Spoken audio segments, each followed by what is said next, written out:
कहानी की शुरुआत समुद्र के बीच बसे एक रहस्यमयी टापू से हुई, जहां हमें एक विशाल स्टेडियम लोगों से खचाखच भरा दिखाई दिया। वहां मौजूद सभी लोगों की नजरें सामने खड़े स्टाफ पर टिकी थीं। तभी स्टाफ के इशारे पर 3 मीटर लंबी एक बड़ी शार्क धीरे धीरे चारे के तौर पर ऊपर खींच कर लाई गई। तभी वहां बैठे लड़के को समझ आ गया कि अभी कुछ बड़ा होने वाला है। उसने तुरंत अपने बड़े भाई को देखने के लिए कहा और जैसे ही उसका भाई सिर उठाकर देखने लगा, उसी पल पानी के अंदर से एक विशाल जीव अचानक बाहर निकल आया।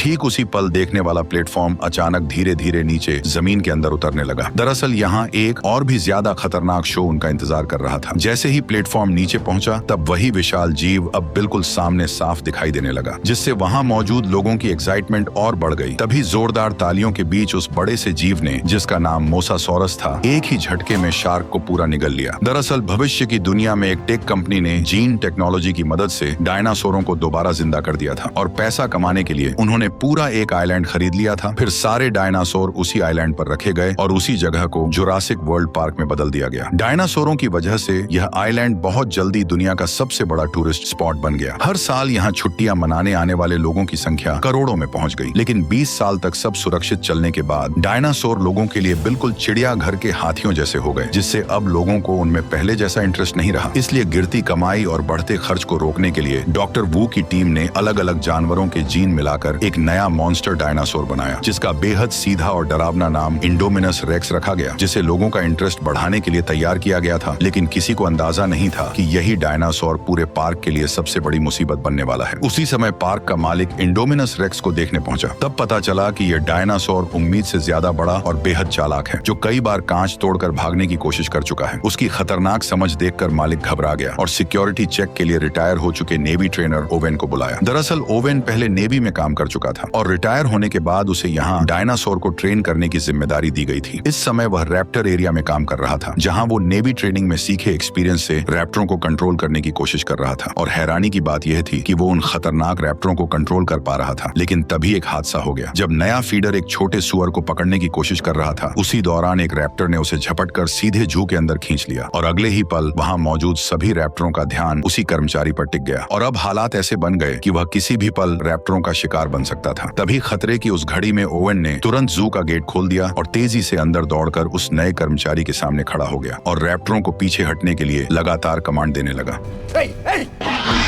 काफी कोशिशों के बाद ओवेन के साथी कर्मचारी को बाहर खींचने में कामयाब हो गए। लेकिन उसी वक्त रैप्टर नीचे झुककर शिकार की पोजीशन में आ गए, जिससे ओवेन को समझ आ गया कि अब उसकी जान खतरे में आ चुकी है। इसलिए वह एक तरफ कमांड देता रहा और दूसरी तरफ धीरे धीरे पीछे हटता गया। फिर जैसे ही गेट बंद होने ही वाला था, वह अचानक एक रोल मारकर ठीक समय पर बाहर निकल आया और इस तरह उसकी जान बच गई। इसके बाद क्लेरा ओवेन को इंडोमिनस रेक्स के पास ले गई और बताया कि यह टी रेक्स के जीन से बना एक सीक्रेट हाइब्रिड है, जो बचपन से अकेले पला है। यह सुनकर ओवेन ने चेतावनी दी कि अकेलापन उसे खतरनाक बना सकता है, इसलिए उसने तुरंत डायनासोर को दिखाने को कहा। लेकिन हैरानी की बात यह थी कि खाना डालने के बाद भी इंडोमिनस कहीं दिखाई नहीं दिया, जिससे सब बेचैन हो गए। और सबसे अजीब बात यह थी कि मॉनिटरिंग सिस्टम भी किसी तरह का हीट सिग्नल पकड़ नहीं पा रहा था, जैसे वह विशाल दानव अचानक हवा में गायब हो गया हो। तभी ओवेन की नजर दीवार पर पड़े बड़े बड़े पंजों के निशानों पर गई और इससे अंदाजा लगाया गया कि शायद इंडोमिनस दीवार पार करके बाहर निकल गया है। यह सुनते ही क्लेरा का चेहरा पीला पड़ गया। उसने तुरंत कंट्रोल सेंटर लौटने का फैसला किया और रास्ते में ही टीम को अलर्ट रहते हुए इंडोमिनस के शरीर में लगी लोकेशन चिप तुरंत ट्रैक करने को कहा। दूसरी तरफ पार्क के अंदर मौजूद ओवेन और गार्ड दीवार के पास जाकर ये देखने लगे कि आखिर इंडोमिनस बाहर कैसे निकला। लेकिन तभी कंट्रोल सेंटर से एक डरावनी खबर आई कि लोकेशन चिप दिखा रही है कि इंडोमिनस अभी भी अंदर ही है। ये सुनते ही सबके होश उड़ गए, क्योंकि उस समय तीनों लोग अभी भी उन्हीं पंजों के निशानों को ध्यान से देख रहे थे। कंट्रोल रूम के स्टाफ ने तुरंत गार्ड को फोन करके उन्हें जल्दी से वहां से निकलने के लिए कहा। ओवेन ने जैसे ही यह सुना, वह तुरंत मुड़कर अंदर वाले गेट की तरफ दौड़ पड़ा। लेकिन तभी आखिरी गार्ड ने देखा कि इंडोमिनस ठीक उस ओर बढ़ रहा है जिधर ओवेन भाग रहा था। तभी इस अफरा तफरी में अचानक डायनासोर ने एक गार्ड पर हमला कर दिया। घबराकर दूसरा गार्ड दीवार के पास बने गेट तक पहुंचा और उसे तुरंत खोल दिया। जब उसने देखा कि उसका साथी इंडोमिनस के हाथों मारा जा चुका है, तो डर के मारे वो घबरा गया और बिना सोचे समझे भागकर गेट के बाहर निकल गया। उधर ओवेन भी पूरी ताकत से दौड़ता रहा और आखिरकार गेट बंद होने से ठीक पहले बाहर निकलने में कामयाब हो गया। लेकिन इंडोमिनस ने गेट में बची छोटी सी दरार का फायदा उठाया और जोरदार टक्कर मारकर पूरा गेट तोड़ दिया और वो भी बाहर निकल आया। इस खतरनाक पल में ओवेन ने तुरंत जमीन पर स्लाइड मारकर खुद को एक कार के नीचे छुपा लिया और फिर बिना देर किए पीछे मुड़कर उस डायनासोर की हर हरकत पर नजर रखने लगा। उसके भारी कदमों की आवाज से उसे पता चला कि इंडोमिनस अब गार्ड की ओर बढ़ रहा है। उस समय कार के पीछे छिपा गार्ड इतना डरा हुआ था कि उसकी सांसें तक अटक चुकी थी। इसी बीच इंडोमिनस किसी राक्षस की तरह सामने आया और गार्ड को एक ही झटके में जिंदा निकल गया। अपनी जान बचाने के लिए ओवेन ने जल्दी से कार के फ्यूल टैंक को काट दिया और पेट्रोल बहने दिया ताकि उसकी गंध इंडोमिनस को कंफ्यूज कर दे और वह उसे सूंघ न पाए। और सच में कुछ ही देर बाद इंडोमिनस को उसकी मौजूदगी का पता नहीं चला और एक जोरदार दहाड़ लगाकर अचानक वहां से चला गया। लेकिन अब वह खतरनाक डायनासोर इंसानी कैद से बाहर निकल चुका था, जिस वजह से कंट्रोल रूम में बैठे सभी लोग घबरा गए। उसी वक्त उन्हें पता चला कि इंडोमिनस लगभग 5000 मीटर दूर विजिटर एरिया की तरफ बढ़ रहा है, जहां करीब 20,000 लोग मौजूद हैं। यह सुनते ही क्लेरा ने उस एरिया में अलार्म बजाने की तैयारी की, लेकिन तभी पास खड़े मालिक ने उसे तुरंत रोक दिया, क्योंकि चेतावनी जारी होते ही पूरा पार्क बंद करना पड़ता और सिक्योरिटी पर सवाल उठ जाते, जिससे पार्क बंद होने तक की नौबत आ सकती थी। इसलिए मालिक को भरोसा था कि सिक्योरिटी टीम उस डायनासोर को संभाल लेगी। उसी समय सोल्जर्स की टीम उस जगह पहुंच चुकी थी जहां ट्रैकिंग चिप इंडोमिनस की लोकेशन दिखा रही थी, लेकिन वहां पहुंचने के बाद भी उन्हें इंडोमिनस कहीं दिखाई नहीं दिया। तभी टीम लीडर ने देखा कि जमीन पर पड़ा ट्रैकर इंडोमिनस के शरीर से निकाल दिया गया है। उसी पल अचानक कुछ खून की बूंदें रहस्यमय तरीके से उसके हाथ पर गिरने लगी। ये देखते ही सभी लोग डर कर ऊपर देखने लगे और जो नजारा उन्होंने देखा उसने सबको हैरान कर दिया। दरअसल इंडोमिनस ने गिरगिट के जीन की मदद से खुद को आसपास के माहौल में पूरी तरह छिपा लिया था। ये देखते ही टीम लीडर भागने ही वाला था कि उसी पल इंडोमिनस ने उसे पकड़ लिया। बाकी सभी गार्ड तुरंत अपनी स्टन गन उठाकर उस पर फायर करने लगे, लेकिन अगले ही पल इंडोमिनस ने अपने भारी पैर से टीम लीडर को कुचलकर मौत के घाट उतार दिया। बाकी गार्ड उसे रोकने के लिए आगे बढ़े और लगातार इलेक्ट्रिक शॉट मारते रहे, लेकिन इंडोमिनस ने एक एक करके सभी को बेरहमी से मार गिराया और 1 मिनट से भी कम समय में कई लोग अपनी जान गंवा बैठे। ये खबर मिलते ही ओवन ने गुस्से में क्लेरा को चेतावनी दी कि इंडोमिनस एक ऐसा मॉन्स्टर है जिसे खुद भी नहीं पता कि वह असल में क्या है, और अगर वह जंगल से बाहर निकल गया तो वह हर जिंदा चीज को मारना शुरू कर देगा, क्योंकि ऐसा करके ही वह जिंदा रह सकता है। इसलिए उसे रोकने के लिए असली हथियारों का इस्तेमाल करना ही पड़ेगा। लेकिन क्लेरा अपने मेहनत से बनाए इस पार्क को जंग का मैदान बनते नहीं देखना चाहती थी। इसी वजह से उसने ओवन की सलाह को नकार दिया। यह सुनकर ओवन गुस्से में कंट्रोल रूम से बाहर चला गया, लेकिन पार्क में मौजूद 20,000 से ज्यादा लोगों की सेफ्टी के लिए क्लेरा ने आखिरकार पूरे पार्क में अलार्म बजा दिया। उसी समय दोनों भाई पार्क के एक प्रोजेक्ट का मजा लेने जा रहे थे और जैसे ही उनकी टूर कार स्टार्ट हुई उसी पल स्टाफ को खतरे की चेतावनी मिल गई। इसलिए उन्होंने तुरंत बाकी सभी टूर कारों को रोक दिया। लेकिन अजीब बात यह थी कि दोनों भाइयों की कार नहीं रुकी और वह धीरे धीरे पार्क के अंदर की ओर बढ़ती चली गई। इस इलाके में कई तरह के शाकाहारी डायनासोर खुलेआम घूम रहे थे, जैसे 3 सींग वाला ट्राइसेराटॉप्स, बड़े बड़े हड्डी जैसे प्लेट वाले स्टेगोसोरस और वहीं लंबी गर्दन वाला ब्रैकियोसोरस। ये सभी डायनासोर काफी शांत थे, लेकिन तभी टूर कार के अंदर अचानक एक चेतावनी सुनाई दी, जिसमें बताया गया कि सिस्टम में गड़बड़ी आ गई है और गाड़ी अब अपने आप होटल की तरफ वापस लौटेगी। लेकिन बड़ा भाई लौटना नहीं चाहता था। ऊपर से दोनों पार्क की ऑपरेशन मैनेजर क्लेरा के भतीजे थे, इसलिए उनके पास एक खास एक्सेस वाला रिस्टबैंड था। इसी वजह से उसने सीधे सिस्टम को कंट्रोल कर लिया और अपने छोटे भाई को लेकर पार्क के और अंदर की तरफ बढ़ गया। उधर क्लेरा को भी अचानक अपने भतीजों की याद आई और उसने तुरंत बड़े भतीजे को फोन मिलाया, लेकिन उसी समय नेटवर्क चला गया। इसलिए उसने घबराकर स्टाफ से पूछा कि क्या सभी टूर कार वापस लौट आई हैं। जांच करने पर पता चला कि बस एक ही टूर कार अभी तक वापस नहीं आई थी और वही कार उसके दोनों भतीजों की थी। ये सुनते ही क्लेरा घबरा गई और तुरंत रेस्क्यू टीम को वहां जाने को कहा, लेकिन रेस्क्यू टीम पहले से ही व्यस्त थी, इसलिए मजबूरी में उसे ओवेन के पास जाकर मदद मांगनी पड़ी। उधर दोनों भाई पार्क के टूर एरिया के आखिरी हिस्से तक पहुंच चुके थे और तभी उन्होंने देखा कि सामने की फेंस किसी ताकतवर चीज ने तोड़ दी थी। जब उन्हें आगे जाने का रास्ता दिखा तो बड़ा भाई कार को तुरंत अंदर ले गया। थोड़ी देर बाद वे एक घने जंगल वाले इलाके में पहुंचे जहां कई एंकाइलोसोरस घूम रहे थे और पहली नजर में उन्हें 4 ही दिखाई दे रहे थे, लेकिन छोटे भाई ने जोर देकर कहा कि वहां 5 हैं। इसलिए बड़े भाई ने फिर से ध्यान से गिनती शुरू की। तभी उन्हें समझ आया कि कार के कांच में जो परछाई दिख रही है वह असल में 5वां नहीं बल्कि उनके पीछे खड़ा इंडोमिनस रेक्स है, जो चुपचाप उनके पास आ चुका था। उसने जोरदार दहाड़ मारते हुए कार को लात मार दी, जिससे दोनों भाई कार के साथ कई फीट दूर पहुंच गए। जैसे ही बड़ा भाई घबराकर कोई नाकाम कोशिश करने वाला था, तभी एक एंकाइलोसोरस की भारी पूंछ कार से टकराई और गाड़ी उलटकर दूर जा गिरी। इंडोमिनस रेक्स ने सोचा कि एंकाइलोसोरस उसका शिकार छीन रहा है, इसलिए उसने तुरंत उस पर हमला कर दिया और दोनों के बीच जबरदस्त लड़ाई शुरू हो गई। जब उसने एंकाइलोसोरस को काटने की कोशिश की तो उसकी मजबूत खाल की वजह से उसके दांत अचानक हिलने लगे। गुस्से में उसने अपने नुकीले पंजों से एंकाइलोसोरस की पीठ पर गहरा वार किया और आखिरकार उसे पलटकर एक ही झटके में मार डाला। ये सब देखकर दोनों भाई डर से कांप उठे और उसी वक्त क्लेरा का का फोन फिर से बज उठा। फोन की आवाज सुनते ही इंडोमिनस को अचानक कार के अंदर मौजूद शिकार का ध्यान आया और थोड़ी देर उसे घूरने के बाद उसने अपने पंजे से कार को जकड़ लिया। फिर उसने अपना विशाल मुंह खोलकर सीधे उसे निगलने की कोशिश की, लेकिन जब ऐसा करने में उसे मुश्किल हुई तो उसने चालाकी दिखाई। उसने कार को दांतों से पकड़कर जोर जोर से जमीन पर पटकना शुरू कर दिया। कांच टूटने ही वाला था कि तभी बड़े भाई ने मौका देखकर अपनी सीट बेल्ट खोल दी और छोटे भाई को पकड़कर कार से बाहर निकल आया। लेकिन उनकी यह हरकत इंडोमिनस की तेज आंखों से छिप नहीं सकी और उसने तुरंत उनका पीछा करना शुरू कर दिया। खुशकिस्मती से सामने एक छोटा सा झरना था, लेकिन इंडोमिनस ने पास आते ही अपना विशाल मुंह खोला। तभी दोनों भाई सही समय पर झरने में कूदकर उसकी पकड़ से बच निकले। उसी समय क्लेरा भी जंगल में पहुंच गई, लेकिन कुछ ही देर में उसे समझ आ गया कि यहाँ हालात पूरी तरह बदल चुके हैं। चारों तरफ इंडोमिनस के हाथों मारे गए डायनासोरों की लाशें बिखरी पड़ी थीं। ये देखकर ओवेन को और भी यकीन हो गया कि इंडोमिनस किसी भी चीज को जिंदा छोड़ने वाला नहीं है। कुछ ही देर में उन्हें वह टूर कार मिल गई जिसमें दोनों भाई बैठे थे, लेकिन जब क्लेरा ने टूटी हुई कार और जमीन पर पड़ा मोबाइल देखा तो उसे लगा कि उसके भतीजों को इंडोमिनस खा चुका है। यह सोचकर वह बुरी तरह टूट गई। तभी ओवेन ने जमीन पर उभरे पैरों के निशान देखे जो उन्हें झरने तक ले गए। वहां पहुंचकर उसने अंदाजा लगाया कि लड़के जिंदा हैं और शायद यहाँ से बचकर निकल गए हैं। यह सुनकर क्लेरा को थोड़ी राहत मिली, लेकिन उसी समय कंट्रोल रूम में बैठे स्टाफ को एक और खतरनाक बात पता चली कि पार्क के अलार्म की वजह से 20,000 से ज्यादा लोग अब रिजॉर्ट एरिया में इकट्ठा हो चुके हैं और इंडोमिनस ज्यादा से ज्यादा शिकार करने के लिए तेजी से उसी रिजॉर्ट की तरफ बढ़ रहा है, जिससे साफ था कि एक बहुत बड़ी तबाही होने वाली है। मजबूरी में पार्क के मालिक ने आखिरकार फैसला किया कि उसे भारी हथियारों का इस्तेमाल करना पड़ेगा, लेकिन स्टाफ की कमी होने की वजह से मालिक खुद हेलीकॉप्टर उड़ाकर भारी हथियारों के साथ इंडोमिनस का शिकार करने निकल पड़ा। जब टीम ने इंडोमिनस को ढूंढ लिया तो बिना किसी देरी के उस पर फायरिंग शुरू कर दी। तेज फायरिंग के चलते इंडोमिनस रेक्स सीधे फ्लाइंग डायनासोर के एरिया में घुस गया, जहां 50 इंच और 100 इंच के फ्लाइंग डायनासोर इधर उधर भागने लगे, जिससे पूरे टापू पर हड़कंप मच गया। तभी फायरिंग कर रहे सैनिकों में से एक को उड़ते हुए डायनासोर ने बाहर खींच लिया और दूसरा डायनासोर के कांच से टकराते ही मारा गया। तभी हेलीकॉप्टर धीरे धीरे कंट्रोल खोकर नीचे गिरने लगा और हमारे अमीर किरदार इरफान खान अपनी जान गंवा बैठे। तभी अचानक वे सभी डायनासोर उड़ते हुए सामने आ गए। उन्हें पास आते देख ओवेन तुरंत क्लेरा के साथ मिलकर जंगल की ओर भागने लगा। उधर दोनों भाई सुनसान पड़ी कार की मदद से जंगल से बाहर निकल रहे थे, लेकिन छोटे भाई ने देखा कि पंख वाले डायनासोर उनके पीछे पीछे आ रहे हैं। खतरे को भांपते ही उसने बड़े भाई को जल्दी से कार चलाने को कहा। आखिरकार वे पार्क के एंट्री गेट तक पहुंच गए और वहां के स्टाफ ने उन्हें देख लिया। अपने भतीजे का मैसेज मिलने पर क्लेरा और ओवन भी जंगल से बाहर निकले और एक कार पाकर उन्होंने तय किया कि वे रिसोर्ट में मिलेंगे। इस बीच पार्क की सभी राइड्स तुरंत बंद कर दी गईं और सभी विजिटर मजबूर होकर रिसोर्ट में वहीं रुक गए। तभी पब्लिक ब्रॉडकास्ट से इमरजेंसी नोटिस आया और लोगों को तुरंत छुपने के लिए कहा गया। शुरुआत में लोग नहीं समझ पाए कि क्या हो रहा है, लेकिन जैसे ही उन्होंने आसमान में उड़ते पंख वाले डायनासोर देखे तो उन्हें सब समझ में आ गया। घबराकर सभी लोग इधर उधर भागने लगे, लेकिन पंख वाले डायनासोर इतने तेज थे कि जल्दी ही लोगों के सामने पहुंच गए और हमला शुरू कर दिया। पार्क में हर जगह चीख पुकार सुनाई देने लगी। इसी बीच दोनों भाई रिसोर्ट तक पहुंच गए और क्लेरा की असिस्टेंट से टकरा गए, लेकिन बदकिस्मती से असिस्टेंट जैसे ही उन्हें दूर ले जाने वाली थी तभी एक पंख वाला डायनासोर उसे पकड़ कर ले गया और उसे झील में फेंक दिया। लेकिन डायनासोर को पता नहीं था कि यह मोसासोरस का इलाका है और अनजाने में वे सभी पानी में उतरकर लगातार महिला पर हमला करते रहे। दोनों भाई ये सब देखकर पूरी तरह डर चुके थे। जैसे ही पंख वाले उड़ने की कोशिश करने लगे तभी मोसासोरस अचानक मुंह खोलते हुए पानी से बाहर आया और लड़की को डायनासोर के साथ निगल गया। ये देखकर घबराए हुए दोनों भाई जान बचाने के लिए छुपने की जगह ढूंढने लगे, लेकिन तभी सिक्योरिटी टीम मौके पर पहुंच गई और उन्होंने ट्रैंक्विलाइजर गन से फायर करके फ्लाइंग डायनासोरों को कुछ समय के लिए पीछे हटने पर मजबूर कर दिया, जिससे रिजॉर्ट एरिया को थोड़ी राहत मिल गई। लेकिन अभी हालात और भी बिगड़ने वाले थे, क्योंकि मिलिट्री ऑफिसर के आते ही उसने सारा कंट्रोल अपने हाथ में ले लिया और मौका मिलते ही अपना असली प्लान शुरू कर दिया। असल में वो रैप्टरों की मदद से उस खतरनाक डायनासोर का शिकार करना चाहता था, ताकि साबित किया जा सके कि ये रैप्टर मिलिट्री के लिए एक हथियार बन सकते हैं। जब ओवेन को यह पता चला तो वह तुरंत वहां पहुंचा और गुस्से में ऑफिसर को जोरदार मुक्का मार दिया, क्योंकि इन रैप्टरों को उसने बचपन से पाला था और वह उन्हें किसी खतरनाक मिशन में नहीं झोंकना चाहता था। लेकिन अब पूरे पार्क में मौजूद 20,000 लोगों की जान दांव पर थी, इसलिए काफी सोचने के बाद आखिरकार ओवेन को भी इस मिशन के लिए मजबूर होकर हाँ करनी पड़ी। उन्होंने इंडोमिनस रेक्स को पकड़ने के लिए एक तरह का हाइड एंड सीक गेम खेलने का फैसला किया। प्लान यह था कि पहले रैप्टर अपनी तेज सूंघने की ताकत से इंडोमिनस का पता लगाएंगे और आर्मी उनकी पीछे पीछे रहकर सही मौके पर भारी हथियारों से हमला करेंगे। उधर कलेरा को डर था कि दोनों भाई फिर कहीं भाग न जाएं, इसलिए उसने उन्हें एक सुरक्षित कंट्रोल ट्रेन के अंदर बैठा दिया और खुद सामने बैठकर इस पूरे ऑपरेशन को मॉनिटर करने लगी। तैयारी पूरी होने के बाद ओवेन ने इंडोमिनस के मांस का एक टुकड़ा निकाला, फिर उसने वह मांस रैप्टरों को सूंघाया और जब सभी रैप्टर तैयार हो गए तब ओवेन ने आखिरकार उनके पिंजरे खोल दिए। इसके बाद हथियारों से लैस सैनिक भी उनके पीछे पीछे जंगल के अंदर बढ़ने लगे। पूरा दल रैप्टरों के पीछे तेजी से घने जंगल में आगे बढ़ता गया और आखिरकार एक सुनसान जगह पर अचानक रैप्टर रुक गए। सभी सैनिक तुरंत सतर्क हो गए और अपने हथियार सामने की ओर तान दिए, लेकिन उन्हें यह बिल्कुल अंदाजा नहीं था कि अगले ही पल कुछ बेहद अजीब होने वाला है। इसी टेंशन भरे माहौल में अचानक एक विशाल जीव धीरे धीरे जंगल से बाहर आने लगा और देखते ही देखते इंडोमिनस रेक्स सबके सामने आ खड़ा हुआ। ओवेन का प्लान था कि ट्रेन किए हुए रैप्टर इस डायनासोर पर हमला करेंगे, लेकिन हैरानी की बात यह थी कि दोनों तरफ के डायनासोर अचानक एक दूसरे को घूरने लगे, जैसे कोई अजीब बातचीत हो रही हो। रैप्टरों ने तुरंत हमला नहीं किया, बल्कि उन्होंने इंसानों की मौजूदगी को ही इंडोमिनस के सामने जाहिर कर दिया। ये देखकर ओवन को भी कुछ गड़बड़ होने का एहसास हुआ। उसे अचानक समझ आया कि इंडोमिनस के शरीर में शायद रैप्टर का डीएनए भी मिला हुआ है। इसी वजह से वह रैप्टरों के साथ किसी तरह से बात कर पा रहा है। कंट्रोल रूम में बैठा ऑफिसर यह देखकर घबरा गया। उसने तुरंत सभी सैनिक को फायरिंग का ऑर्डर दे दिया। यहीं से हालात पूरी तरह बिगड़ गए, क्योंकि जिस प्लान से इंडोमिनस को खत्म करना था, उसी ने रैप्टरों को इंसानों के खिलाफ खड़ा कर दिया। लेकिन जब सैनिकों ने देखा कि डायनासोर जंगल की तरफ भाग रहे हैं, तो वे भी उनके पीछे दौड़ पड़े। कुछ ही मिनटों के अंदर पूरी टीम लगभग रैप्टरों के हमले में खत्म हो गई और यह सब देखकर क्लेरा बुरी तरह घबरा गई। तभी सामने से एक सैनिक आया जो अभी अभी रैप्टरों से जान बचाकर भागा था, लेकिन जैसे ही वह कार में बैठने वाला था, तभी एक रैप्टर ने पीछे से उस पर हमला कर दिया। यह नजारा देखकर कार में बैठे दोनों भाई घबरा गए। हालत बिगड़ते देख क्लेरा ने तुरंत कार स्टार्ट की और वहां से तेजी से निकलने लगी, लेकिन तभी दूसरी तरफ से एक और रैप्टर अचानक उनकी तरफ दौड़ता हुआ आ गया। कार का दरवाजा खुला हुआ था और किसी भी पल रैप्टर उन तक पहुंच सकता था। घबराकर उन्होंने पास पड़े कंटेनर उठाए और उन्हें कार के बाहर फेंकना शुरू कर दिया ताकि रैप्टर का रास्ता रुक जाए, लेकिन रैप्टर बड़ी आसानी से उनसे बचते हुए गाड़ी का पीछा करते रहे। क्लेरा ने कांच में देखा कि रैप्टर तेजी से उनके करीब आता जा रहा है, इसलिए उसने अचानक स्टीयरिंग घुमाया और कार से जोरदार टक्कर मारकर रैप्टर को गिरा दिया। लेकिन उसी समय दूसरी तरफ से एक और रैप्टर दोनों भाइयों के बिल्कुल करीब पहुंच गया। घबराकर दोनों ने इलेक्ट्रिक स्टिक से उस पर वार कर दिया। ठीक उसी वक्त ओवेन भी वहां पहुंच गया। फिर सभी लोग जल्दी से कंट्रोल रूम की तरफ निकल पड़े। उधर कंट्रोल रूम में मौजूद ऑफिसर ने जब देखा कि ऑपरेशन पूरी तरह फेल हो चुका है, तो वह गुस्सा होने के बजाय और भी खुश होकर लैब पहुंच गया। पर जब ओवेन और बाकी लोग भी लैब में पहुंचे, तो वे हैरान रह गए, क्योंकि वहां के सारे कर्मचारी पहले ही हेलीकॉप्टर से भाग चुके थे। तभी डॉक्टर के प्राइवेट ऑफिस में उन्हें इंडोमिनस के जीन का असली राज पता चला। असल में इस मॉन्स्टर के अंदर दर्जनों अलग अलग जीवों के जीन मिलाए गए थे। ये सच सामने आने के बाद ऑफिसर भी बाहर आ गया। उसने साफ साफ बताया कि यह सब उसी का प्लान था और उसी की वजह से इतना खतरनाक जानवर बनाया गया था। लेकिन इससे पहले कि वह अपनी बात खत्म कर पाता, रैप्टरों का झुंड अचानक उस जगह पर पहुंच गया और अगले ही पल एक रैप्टर सीधे ऑफिसर की तरफ बढ़ गया। डर के मारे ऑफिसर ने तुरंत वही तरीका अपनाने की कोशिश की जो ओवेन रैप्टरों को ट्रेन करते समय अपनाता था, लेकिन तभी रैप्टर ने उस पर हमला कर दिया। ये देखकर ओवेन, क्लेरा और बच्चों के साथ तुरंत लैब से भाग निकला। तभी अचानक बाकी बचे 3 रैप्टर दौड़ते हुए उनके सामने आ खड़े हुए और उन्हें चारों तरफ से घेर लिया। इन रैप्टरों में एक के शरीर पर नीली धारियां थीं और उसका नाम ब्लू था, जो इस पूरे झुंड की लीडर थी। ओवेन ने उसकी आंखों में देखा और समझ गया कि वह उसकी दुश्मन नहीं है, इसलिए उसने तुरंत उसके सिर से कंट्रोल वाला उपकरण हटा दिया। तभी अचानक इंडोमिनस भारी कदमों के साथ वहां आ पहुंचा और धीरे धीरे उनकी तरफ बढ़ने लगा। लेकिन इसके बाद जो हुआ वह किसी ने नहीं सोचा था। इंडोमिनस ने रैप्टरों को इंसानों पर हमला करने का आदेश देने की कोशिश की, लेकिन ब्लू ने अचानक मुड़कर ओवन की तरफ देखा, जैसे उसे कुछ याद आ गया हो, और उसने इंसानों पर हमला करने के बजाय ओवन को भागने का इशारा किया। इसके बाद उसने इंडोमिनस की तरफ मुड़कर गुस्से में जोरदार दहाड़ लगाई। ये देखकर इंडोमिनस और भी ज्यादा भड़क गया। उसने अपनी भारी पूंछ घुमाकर ब्लू को कई मीटर दूर फेंक दिया, लेकिन जैसे ही पीछे खड़ी उसकी दोनों बहनों ने अपने लीडर को लड़ते देखा, तो उन्होंने तुरंत पलटकर जबरदस्त हमला शुरू कर दिया। लेकिन इंडोमिनस रेक्स का विशाल शरीर और उसकी खतरनाक ताकत के सामने उनका हमला बेहद कमजोर साबित हुआ और देखते ही देखते दोनों रैप्टर लड़ते लड़ते मारी गईं। इसी बेहद खतरनाक पल में क्लेरा के दिमाग में अचानक एक आइडिया आया। उसने तुरंत कंट्रोल रूम में मौजूद अपने साथी से कांटेक्ट करके नंबर 9 वाले बाड़े को खोलने को कह दिया, क्योंकि इस वक्त उन्हें इस ताकतवर डायनासोर को खत्म करने के लिए उससे भी ज्यादा ताकतवर डायनासोर की सख्त जरूरत थी। जैसे ही बाड़ा खुला तो वहीं पहला खतरनाक टी-रेक्स बाहर निकला, जिसे 20 साल पहले तैयार किया गया था। क्लेरा चालाकी से जल्द ही टी-रेक्स को इंडोमिनस रेक्स के सामने ले आई और यहीं से दोनों दानवों के बीच की भयानक जंग शुरू हो गई। जब टी-रेक्स ने इस अजीब हाइब्रिड से आमने सामने टक्कर ली, तो उसने इंडोमिनस रेक्स को याद दिला दिया कि यहाँ का असली बॉस कौन है। लेकिन जबरदस्त लड़ाई के दौरान ताकत के फर्क और इंडोमिनस रेक्स के बेहद खतरनाक पंजों की वजह से बूढ़ा टी-रेक्स धीरे धीरे कमजोर पड़ने लगा। ठीक उसी खतरनाक पल में ब्लू दोबारा लौट आई और बिना देर किए लड़ाई में कूद पड़ी। उसके फुर्तीले शरीर ने पल भर में इंडोमिनस रेक्स का ध्यान भटका दिया और इसी वजह से टी-रेक्स को हमला करने का मौका मिल गया। उसने खुद को संभालते हुए ब्लू के साथ मिलकर इंडोमिनस रेक्स पर घातक हमला कर दिया। आखिरकार दोनों की मदद की बदौलत टी-रेक्स को सही मौका मिल गया और उसने पूरी ताकत से इंडोमिनस रेक्स को जोरदार झटके से दूर फेंक दिया। लेकिन इस भयानक टक्कर की गूंज ने तुरंत समुद्र के असली शिकारी का ध्यान खींच लिया और तभी विशाल मोसासॉरस अचानक पानी से बाहर उछल पड़ा। उसने बिजली की रफ्तार से इंडोमिनस रेक्स की गर्दन को अपने जबड़ों में जकड़ा और उसे गहरे समुद्र में घसीट ले गया। और इंडोमिनस रेक्स हमेशा के लिए टाटा गुड बाय गया।